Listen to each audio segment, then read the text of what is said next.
Kansas City Chiefs, they had wanted me too, and so I kind of already worked out the deal with Kansas City that I was going to go there. Well, Dove called me, and dude, like, I'm the one going to be coaching you. Like, you're going to be good. Just come here and trust me.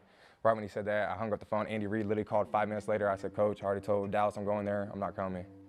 Hey everybody, welcome to another edition of First and 10 presented by JCPenney. I'm your host, Hailey Sutton. I am so excited to introduce you to this week's guest. We've got rookie tight end Peyton Hendershot. Peyton. How you doing? Good. I am excited to have this conversation. You're someone who I've wanted to have on this show for a minute, so I'm glad we're getting you when we do. So thanks for being with us. Thank you.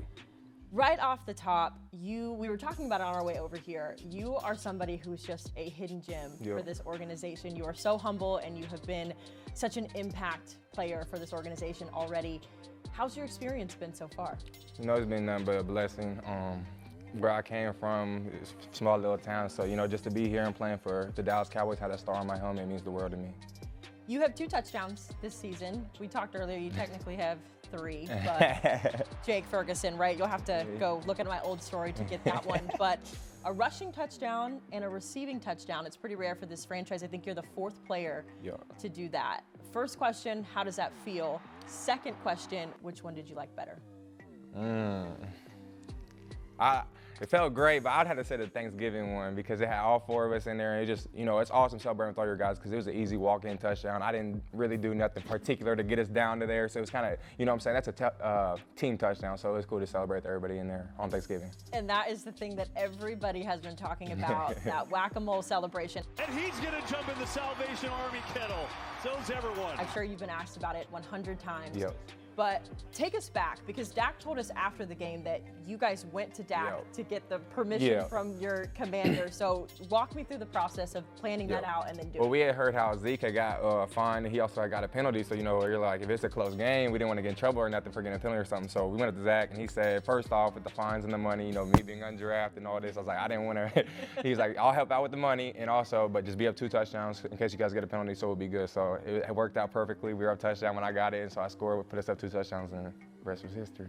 Where on earth did you get the idea? Like, what was the planning process? This is all Ferg. Ferg is the creative guy, and so we were just, you know, we knew all 4 tight ends were going to be in the game. And we just like, we got to do something with all 4 tight ends because never is that ever in the game. So that's what he came up with, and, you know, it stuck, and I think everybody loved it. You guys are so much fun. I know I've spoken to both you and Jake together, but Sean and even Dalton getting in there. I think I was told y'all are getting the nickname 4 Horsemen now. Yep, the 4 Horsemen. What's the inspiration behind that? Oh, it has something to do with the apocalypse in the Bible, and so our coach, Lunda Wells, Dub, he's big on nicknames and everything, so that was a nickname he went with for us as the group. You know, as each person, he called me the villain, Ferg Wambalam, Seth Bambi, Sean Don, and then Dalton just Dalton, though. So, but everybody got kind of a nickname. It's just something fun for us. Dalton's like the big brother. I feel like. Damn near our dad, but yeah. It seems like, too, this is such a unique group because you all have such different qualities about yourself when it comes to the position. So where do you see your skill set fitting in with that group? How do you kind of stand out from the group? I feel like I just come maybe with a little bit more juice, a little more twitch, and I just feel like I'm a high energy guy. So when I go in there, I know I'm not going to be in there on offense as much as Dalton and Ferg. So when I get in there, I just try to wear the guys down for them to make their job easier. So that's just really what I do, and just whatever they ask me to do, I do it to my best of my ability. I want to ask you about your bestie. You and Jake are inseparable. I know when we spoke earlier, you kind of told your story about how that friendship has developed, but how special has it been to have a guy who, you know, is your ride or die? Because you see it in everything that y'all do. No, I think it's awesome. I think it just contributes to the field. Like, just seeing it out there, you know, I think we just all want to work for each other because, you know what I'm saying, it's a team effort, and, you know, my part might make his job easier, and just being with Ferg is just, he makes me want to play my heart out for everybody because I know what he puts into it, so it's just nice to have him there with me. When we spoke, you talked about the draft process, about how you thought you were getting drafted, and then they called Jake's name.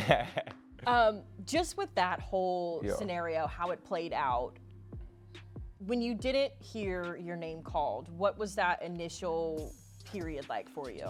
For a long time, it messed with me because, like, I was just one of those people, you know, like, a lot of people grow up saying they're going to do things, but no, a lot of people just say it and they never do it. And I just felt like that was the first time in my life that I said I was going to do something my whole life, and it didn't happen. So there for a while, like when I first got here, I kind of just went like in like a dark mode. Like I ain't talked to nobody. I just came down here on a mission. Like I'm going to do this, and when I come back home, I can tell everybody I did it. So it's just kind of like when I first got down here, I just put my blindfolds and mirrors on, and I just locked in on the mission and just took one day at a time, and it all worked out in the long run. So when you did get that call where the Cowboys said, hey, we're not going to draft you, but we still want you to come out, did that help at all, or did it kind of give you motivation? No, listen, it was kind of crazy because, like, when they had drafted Ferg, I was mad because the Kansas City Chiefs, they had wanted me too, and so I kind of already worked out the deal with Kansas City that I was going to go there. Well, Dove called me, and Dove's my guy. He's like the only coach throughout the whole process that I really like kicked it off with. And when he called me again and said, dude, like, I'm the one going to be coaching you, like, you're going to be good, just come here and trust me. Right when he said that, I hung up the phone. Andy Reid literally called 5 minutes later. I said, Coach, I already told Dallas I'm going there. I'm not coming. And the rest was that. Did you feel any sort of type of way about that? Like, when I first got here, I was nervous. Like, did I make the right decision? Like, they literally drafted a guy. That's what I was most scared about. I was like, are they going to give me chances because they drafted a guy in my same class? And, attribute to Dub, I'm so thankful for him. Everything he said to me, he stood on it, and I'm so thankful for him and blessed to be here because of him.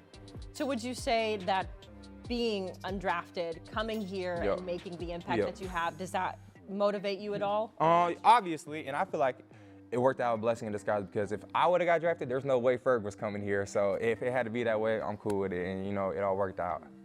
Like so many people, have in their life, you've been through obstacles throughout your life. Yep. If you could sit down with baby Peyton and you could tell him anything about life, whether it was football, just in general, what advice would you give little Peyton? I would tell him just keep going because the storm's always going to end, and when that storm ends, you want to be ready to go. Oh, I love that. I would love to meet Peyton. my mom used to call me Peyton Poo. That's when I was Peyton Poo nickname. Peyton Poo. My grandpa used to call me Hailey Lou growing up, so I love that.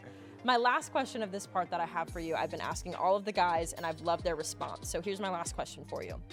I know it's been short, but my time with the Dallas Cowboys has been blank. I want to say a word, indescribable. Why is that? I can't even put it into words how much of a blessing it is to just work here. Just the coaches, the organization, the facility, everything just couldn't be in a better place.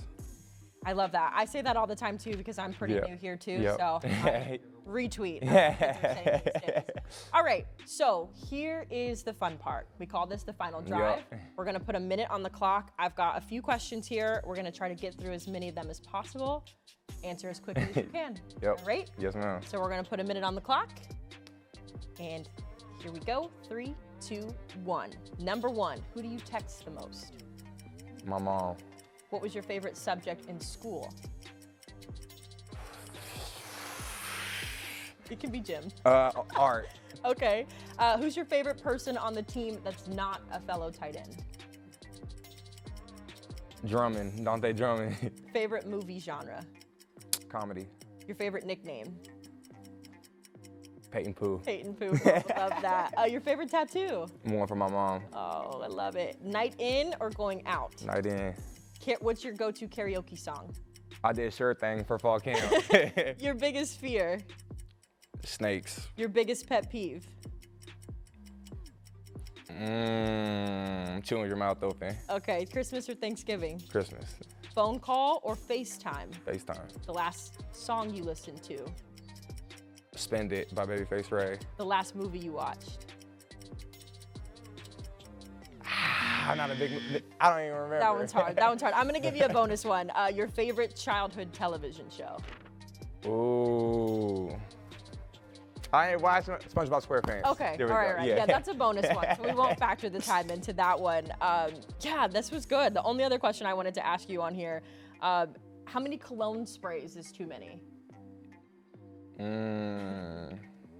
4, but I have my own little thing. I do my own little thing, so it's different. A pattern? Yeah, a little. Okay. Yeah, I get everywhere, you know what I'm saying? It's only a problem if you get too much in one area, I feel like. Okay, all right, so 4 is too many, and we like SpongeBob. Peyton Hendershot, you are such a treat for this franchise. You were such a treat for this locker room, so thank you for being you, and thank you for sitting with me. Thank you guys so much. That'll do it for us here on First and 10. I'm Hailey Sutton. We'll see you next week.